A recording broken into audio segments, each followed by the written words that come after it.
Hello everyone and welcome to part 2 of my mod spotlight on big reactors. So, if you remember the last episode part of this spotlight, we were looking at the advanced computer. Now, I want to give you a tip. If you have the code and you save it, you will have to open the computer, like it started just with Craft OS, and you can, for example, do edit startup, and well, I don't know, but you can basically run programs and you have to re-execute the program, just as a little tip for you guys if you run the program. So let's look at some other interfaces for the reactor. So we've got the computer port, we can get a RedNet port, and I believe there is another port, a Redstone port. So the RedNet port, let me just show you that one first. This one is basically your interface with RedNet, so you can get some RedNet cabling from Manufactory Reloaded, and you can actually run this and actually connect it and have different colors, different things like input. You can change whether it will toggle the reactor on and off. You can change whether it auto ejects waste, change the rod level, change eject waste, and a whole bunch of cool stuff. What you can do with the interface with that. Now, I don't believe there's a Redstone port, which is just your interface where you can change what Redstone does. So if I just quickly get myself some Redstone dust here with a lever,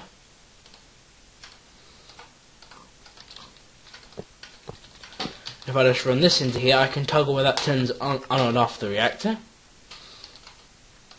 So commit. So now it's committed to doing that. So when it has a redstone signal, the reactor turns on, and when it doesn't, the reactor turns off. But the RedNet one is a little more complicated, and the computer one is even more complicated. And I don't know a lot about programming personally with Lua, but you'll have to look at it yourself. So I believe that's as much as we can talk about with that sort of reactor. Now what we've got to look at is another type of reactor, and that is the turbine reactor. And if I quickly just get myself one of these Beefatronic diagnostics tool, right click on this, and you can see it says actively cooled, and you may be thinking, well, of course it's cool, it's got the stuff in it. What do you mean it's false? Well, what we're going to need is these coolant ports. Now, I believe the coolant ports are here, reactor coolant ports, and I'm actually just going to get rid of these, just for demonstration purposes. So, I'm just going to quickly get myself some reactor glass. Oh, I already have some. And put the glass there, and the coolant ports there. Now, if you look at the reactor now, it doesn't generate power anymore. Look at the power; it's not changing at all. That's because this generates steam. And you'll be thinking, well, why do you want a steam one? Well, that's because you can make a turbine reactor, and these are slightly different reactors. So, what you can do is get yourself a crescent hammer from thermal expansion or a wrench of some sort, and toggle it. So, right-clicking on it will change it from an output or an input. So if I just quickly get myself a tank here, just a creative tank with some water and a transfer node with liquid. So if I put this here, transfer node on top, with a bucket of water in it, which will act as an infinite source of water, and I can see water's being transferred in there. Not particularly quick, and as you can see, the reactor still had some heat in it from before, and it's changing that directly into steam. And I'm just going to quickly get some speed upgrades here, just to speed up the node. And there you go, so that's filled up with water, and it's also filled up with steam. So now what we can do is we can actually begin to build our steam reactor.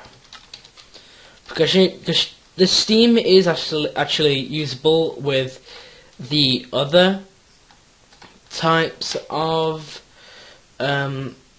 steams, like railcraft steam and a bunch of other steams. So we're going to need a couple of turbine fluid ports. Make sure you use the turbine ones on turbines and reactors on these sort of reactors. I made a bit of a mistake and did that, and I was wondering why on earth is this happening? You know, what's up with this? But I was like, why is it not forming? But it was the fact that I had that. So let me just go and make a little bit of an area here. I'm just going to make another 5x5 reactor. Well, I don't think it's really a reactor, but another 5x5 structure, which is where we're going to build our turbine. So big reactors really isn't that complicated when you think about it. It just sort of sounds really complicated, like Reactorcraft. I know that's quite a complicated mod, but this one really isn't. So we're going to use turbine glass here.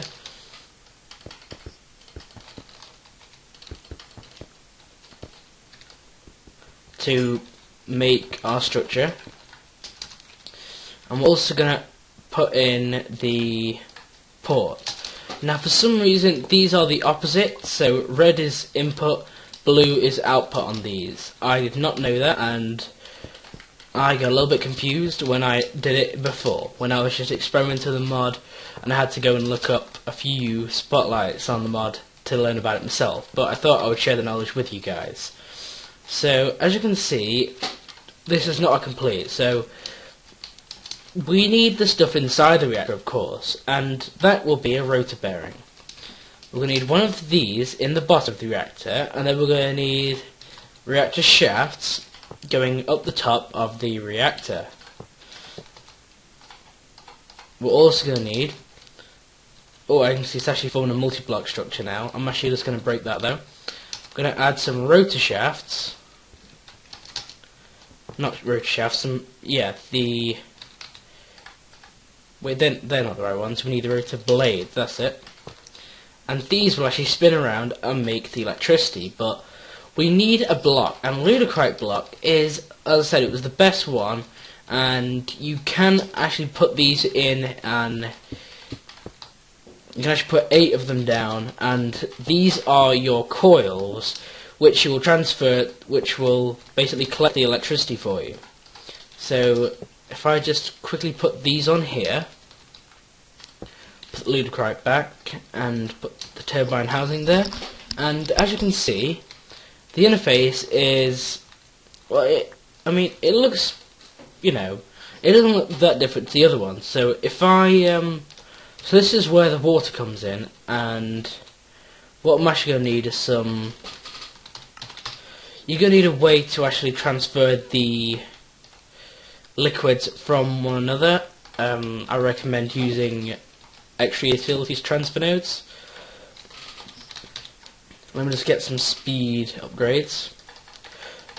Now I want to point out this reactor actually outputs water as its byproduct. So you could make the reactor sort of self-sufficient by adding water, putting that back into there, then channeling it back and forth.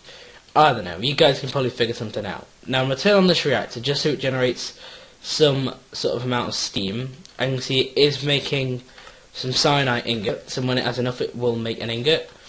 And because the steam's just sitting there, the reactor's just going to get hotter and hotter, but I don't believe it blows up. It may do, but it's not done to my knowledge. So what we're going to do is we're going to turn on the reactor, and as you can see, water is being made. And as you can see, it's actually holding the water, but there's not enough room for it to put it in there. So as you can see, the water essentially slows down the reactor, and then the energy buffer is climbing very rapidly. So I'm actually going to get a resonant energy cell at this power tap, and there you go, we're beginning to get quite a bit of power. So I need a better way to... What I'm actually going to do is I'm going to get a bedrockium drum, which is where it can actually store some of the water. It's going to fill up pretty quickly, but it should be sufficient enough in now. So what is actually happening here is the reactor spinning way too quick. It's using way too much steam, to be honest, for it to be efficient. So we can use this by looking at this. So decrease max flow rate. And I'm sorry guys, but we have reached the wrapping up point for this episode, guys. Thank you for watching. We will be continuing this next episode. So thanks for watching. Take it easy.